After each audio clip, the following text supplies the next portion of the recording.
This video is for those of us who have maybe a child, a significant other, loved one, or a family member that's in prison.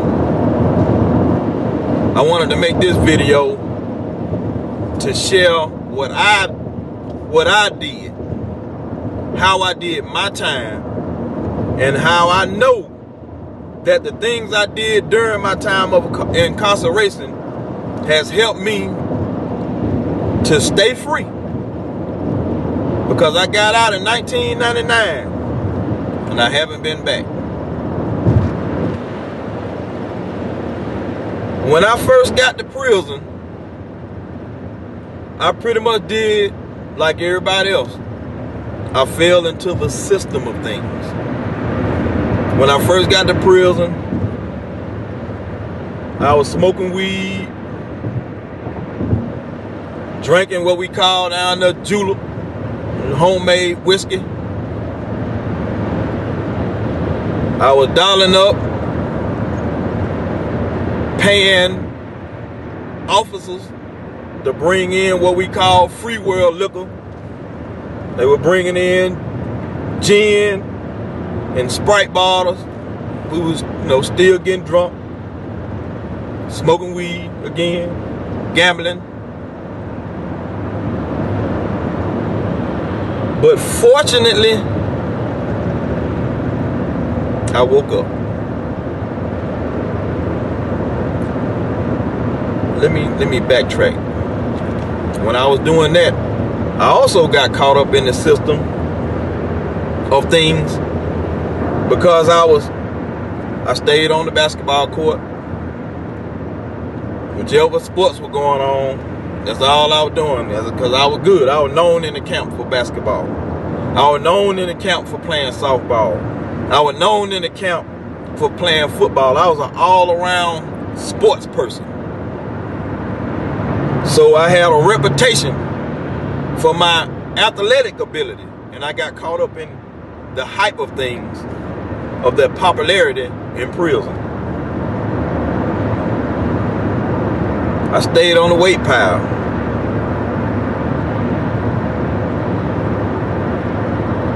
A lot of people go to prison and get caught up in the system of things. But once I found myself and woke up, I'm going to tell you the things that I did that are helping me now and also helped me get out of prison. Again, I had a 25-year sentence. And for maybe 4 years, when I was down there, my end of sentence date was 2018. I didn't have a parole date. My short date was 2018. My long date was 2018.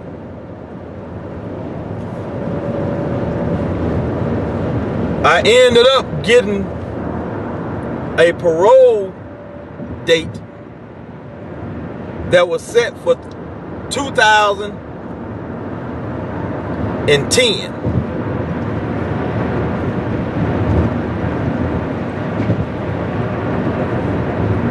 And I eventually got another parole date that was for 1999. Let me tell you how I got it. I ain't told on nobody. I wasn't an inmate that was up under the police, snitching, hee-heeing and ha-ha and playing around with them. I didn't do that. When I made up in my mind that prison wasn't where I wanted to be, and I started working on my life,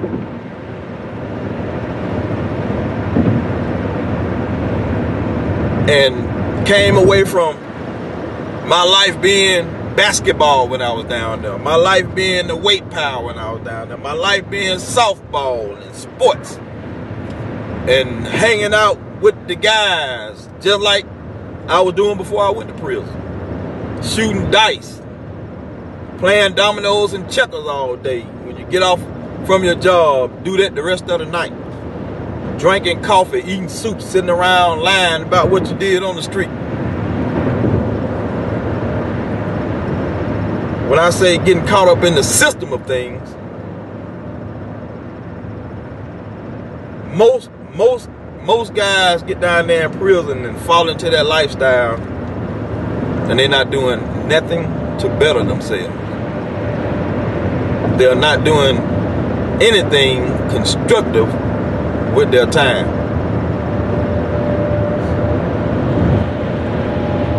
When I was down there, every program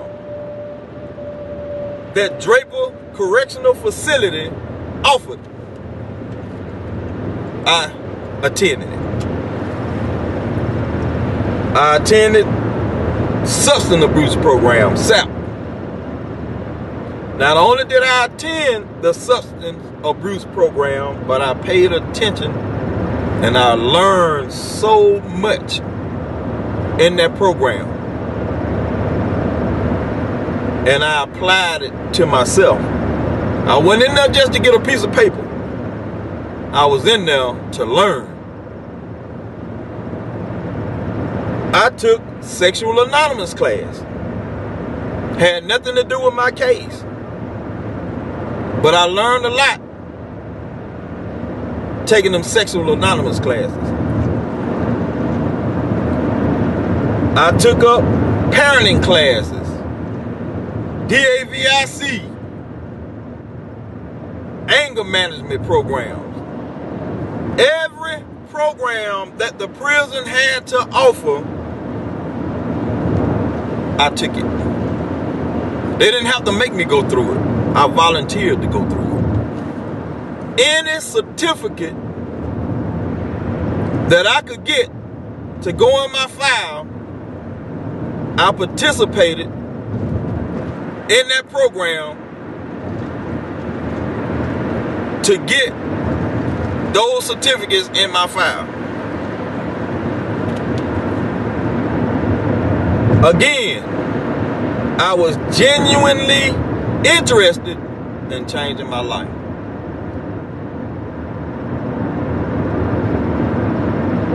When I did everything that the prison had to offer. Not only did I do everything that the prison had to offer, I remained disciplinary free. I wasn't one of them that was calling home, trying to get somebody to sneak me a cell phone in. I didn't ask nobody to do anything for me that can get me any additional time and or a disciplinary. Because when I went up for parole, I didn't want them to have not one excuse to let me go.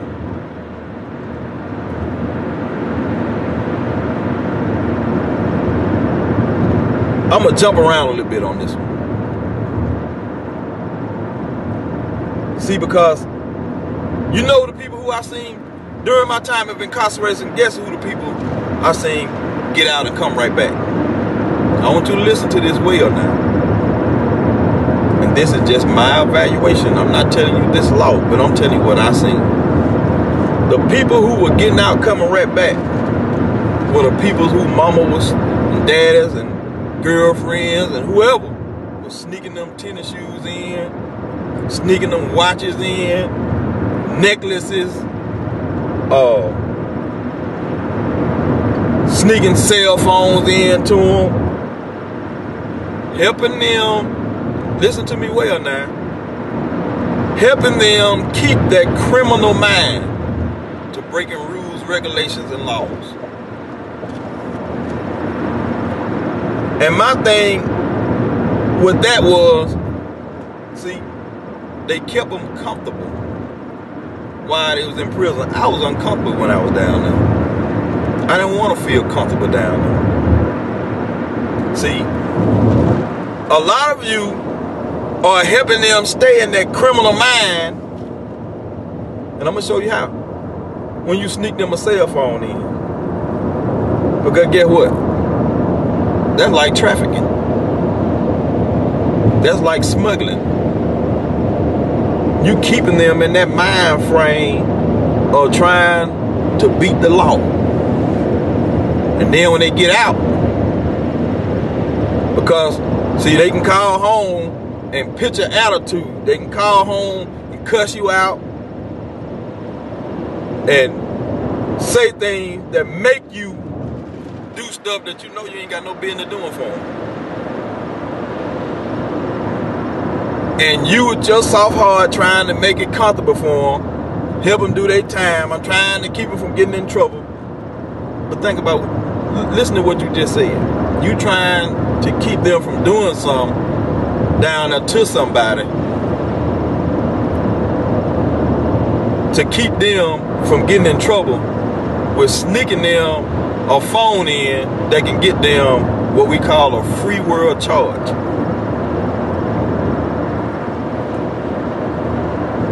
Why you need to sneak them some expensive tennis shoes or buy them some expensive tennis shoes in prison where ain't never men in? Who you trying to help them impress? Number one, you taking out of your household. You taking out of your children's mouth. You taking off your bill money to send some expensive tennis shoes into a prison where somebody is serving time with nothing but men. Necklaces and expensive watches. Think about how much sense that makes. You're making their time real easy for them, and they're not learning a lesson. I remember when my brother was down there in prison. I was out. He called me and asked me for a cell phone, and I firmly told him, listen, don't ask me to do nothing that can help you get some more time. And that was the end of that conversation. I didn't want to hear that no more. That's how you got to be. You got to help them learn how to obey the law. But what you're doing is you're helping them stay in that criminal mindset, criminal activity, by sneaking them phones in and sneaking them weed in, sneaking real money into them so they can do illegal things, so they can get some tattoos. You're gonna get them some that can help them receive more time so they can get some tattoos, so they can gamble.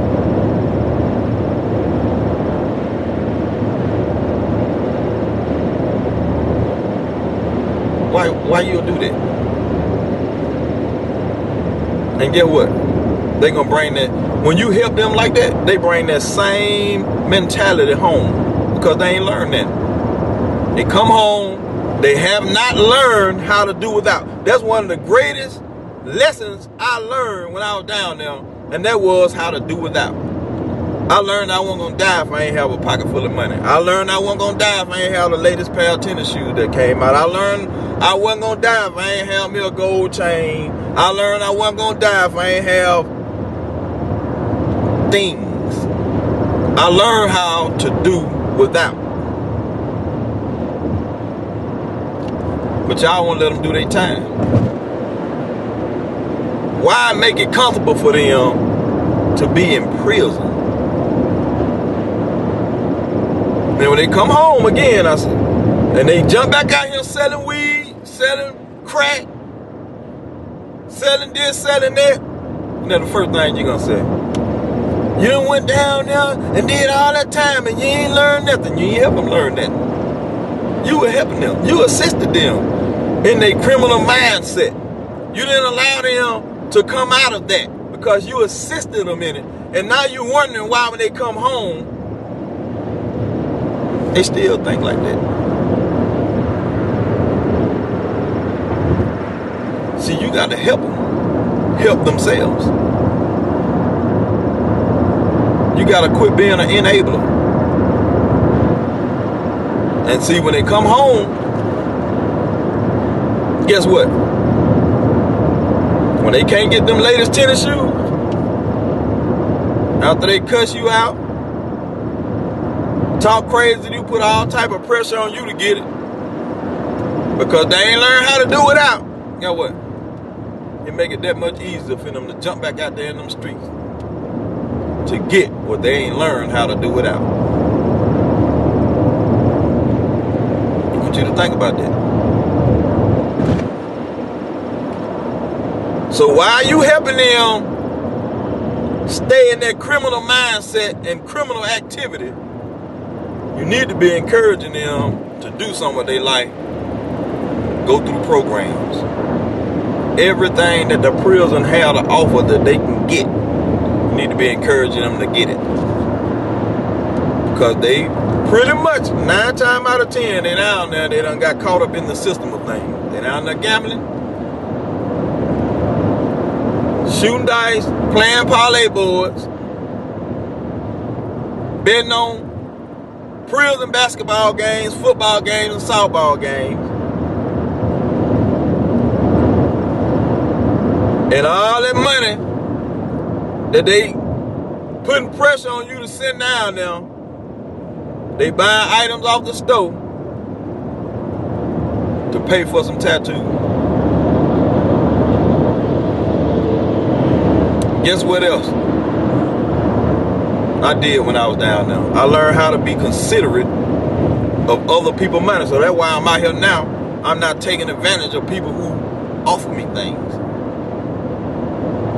I learned how to be considerate. See, I wouldn't call home. Can't nobody tell you that I was calling home back to back, running their phone bill out, getting their phone cut off. I learned how to lick a stamp. If I had something to say to you, I can say it in a letter. Get what that did?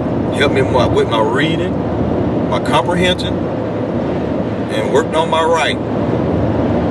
Most men that you know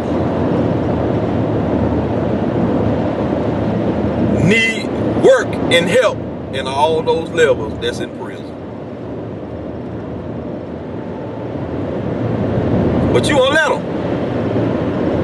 You accept phone call after phone call after phone call. Get your phone cut off, taking food out your children's mouth. Or you out here with their children, trying to take care of their children, and you're letting them still run your life from prison and keeping you in a bind. You gotta let them learn how to do it out. You gotta let them do their time. I know some folk gonna say he pouring salt, he didn't do. Yes, I did. I didn't do all that calling home. I wrote letters. And where I needed money, and I didn't have to keep calling home for money for this, that, and the other, guess what?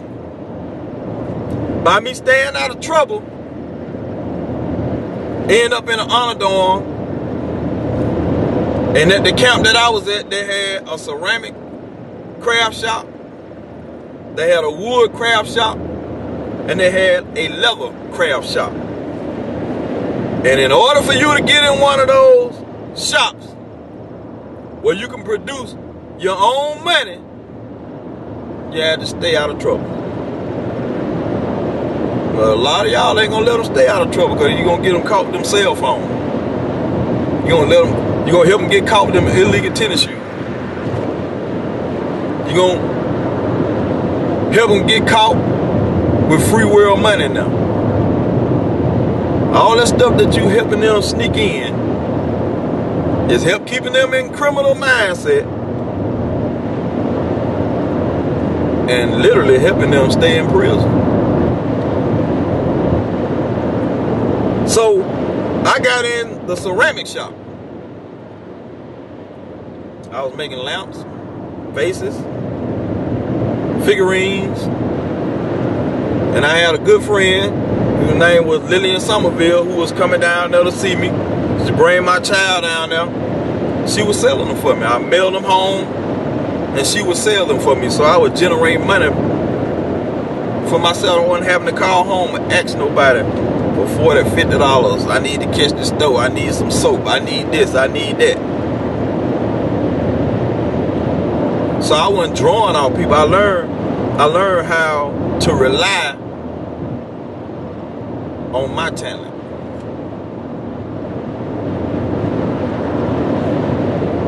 But you won't let them.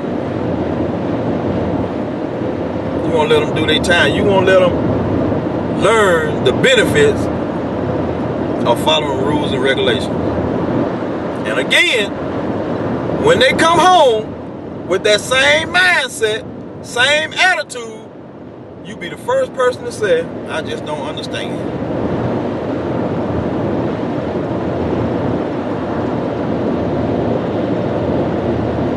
I remember my grandmother, my mother's mother, called me, and she was telling me that she was sending my son some money. She asked me had I sent him some money. Now, like I sent him some about a month or two ago. She literally cried on the phone and told me that I was doing him wrong. Dion, you've been down there. You know how it is. You know they need money. You know they need things. I said, Grandma, you're right. I've been down there. And I look at my son when I see his pictures that he sent home or his picture that's on Facebook. I see him with a lot of tattoos on his body. That costs money. That costs cigarettes. That costs potato chips, honey buns, soups. That costs items off the stove. Or it costs money that you done loaded up on a green dot. I ain't got no money for tattoos. The money that I sent him the last time, I know how far to go. So I don't let him game on me like that. Y'all need to quit letting him take advantage of y'all. Because if you got money, people don't do tattoos. People ain't doing that many tattoos in prison for free. Unless you know how to do the tattoo yourself. And guess what? When you first come in that prison, they search you naked and they write down every mark, scar, tattoo that you have on your body. And when you catch that, what we call that monkey officer, that won't want to get you, they can easily write you a disciplinary. They can do a body search and see where you done got some tattoos that you didn't come in with. They can write you up. So y'all helping them get these tattoos. You still helping them in criminal activity. It might seem like something small, but you're helping them stay in a criminal mindset.